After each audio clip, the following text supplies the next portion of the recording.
किरन्तीमङ्गेभ्यः किरुणनिकुरुम्भामृतरसं हृदि त्वामाधत्ते हिमकरशिलामूर्तिमिव यः ससर्पाणां दर्पं शमयति शकुन्ताधिप इव ज्वरप्लुष्टान् दृष्ट्या सुखयति సుధాధారశిరయ. ఈ శ్లోకాన్ని నిత్య పారాయణకు పనికి వచ్చేటువంటి ధ్యాన శ్లోకంగా చెప్తారు. ఈ శ్లోకం పారాయణ చేసినట్లయితే చక్కటి ఆరోగ్యాన్ని ఇచ్చేటువంటి మహామంత్రముట ఈ శ్లోకం. ఇందులో చెప్పబడుతున్నటువంటి ఆ దేవి యొక్క పేరు అమృతేశ్వరి.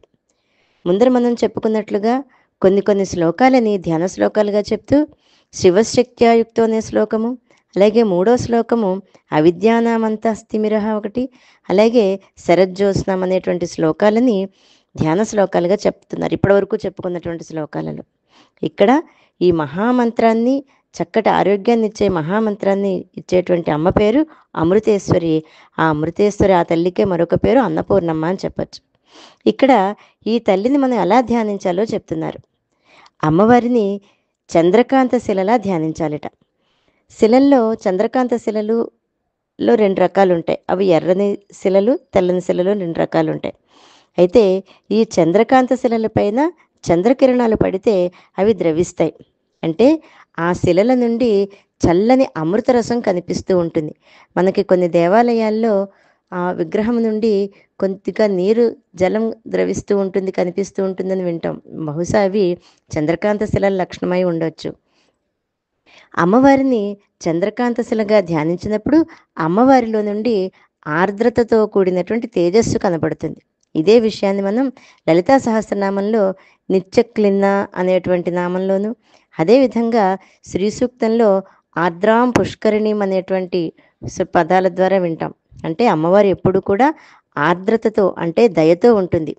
అలాగే కిరంతీ మంగేభ్య కిరణ నికురంబామృతరసం, అంటే అమ్మవారి యొక్క శరీర అవయవముల నుండి తేజస్సుతో కూడిన అమృత కిరణములు మన వైపు వ్యాపిస్తున్నాయి అనేటువంటి ధ్యాసతో అమ్మవారిని మనం హృదయంలో ధ్యానించాలట.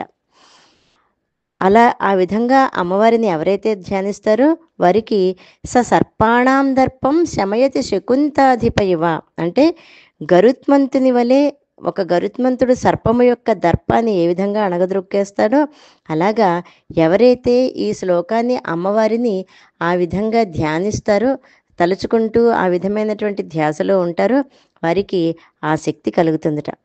ఇక్కడ గారుడీ విద్య అనేటువంటి ఒక గొప్ప మంత్ర విద్య నిక్షిప్తం చేశారు శంకరులు. ఇందులో గారుడీ విద్యకి శ్రీ విద్యకి చాలా దగ్గర సంబంధం ఉంది. గారుడీ మంత్రము అంటే గరుత్మంతునికి సంబంధించింది. పక్షులన్నింటికీ ప్రభువు గరుత్మంతుడు. గరుత్మంతుడు అంటే సర్పాలకు భయం. అటువంటి సర్పాల యొక్క పొగరుని ఎలా అణగద్రొక్కుతాడో అదేవిధంగా అమ్మవారిని ధ్యానించినటువంటి సాధకుడు మన శరీరంలో ఉండే విషపుట ఆలోచనలని, వాటిని, ఇంకా విష పదార్థాలని కూడా పోగొడతాడు అని అర్థం. ఇక్కడ ఇంకొక విషయం, గరుత్మంతుడు తన తల్లి అయినటువంటి వినత యొక్క దాస్యాన్ని తొలగించడానికి స్వర్గం నుండి అమృత భాండాన్ని తీసుకువచ్చాడు. అదే విషయం శ్రీ విద్యా సాంప్రదాయంలో చూస్తే కుండలిని శక్తిని జాగృతం చేసి సహస్రారంలో ఉన్నటువంటి అమృతరసాన్ని పానం చేయవచ్చు. ఇదే గారుడీ విద్యకు శ్రీ విద్యకు ఉన్నటువంటి సంబంధం.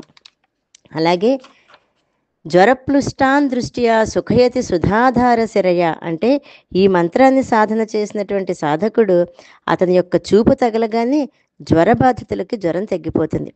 కేవలము పైకి కనిపించేటువంటి ఈ రోగాలే కాకుండా భవరోగాల నుండి కూడా విముక్తి లభిస్తుంది. ఈ శ్లోక పారాయణ చేసినటువంటి వారికి మానసిక, శారీరక ఆరోగ్యం కలుగుతుంది అని శంకర భగవత్పాదులు చెప్పినటువంటి ఈ శ్లోకంలో అనేకమైనటువంటి బీజాక్షరాలతో కూడినటువంటి మంత్రాన్ని, ఈ శ్లోకాన్ని ధ్యానం చేసినట్లయితే సమస్తమైనటువంటి శుభములు, ఆరోగ్యము కలుగుతుంది. శ్రీమాత్రే నమః.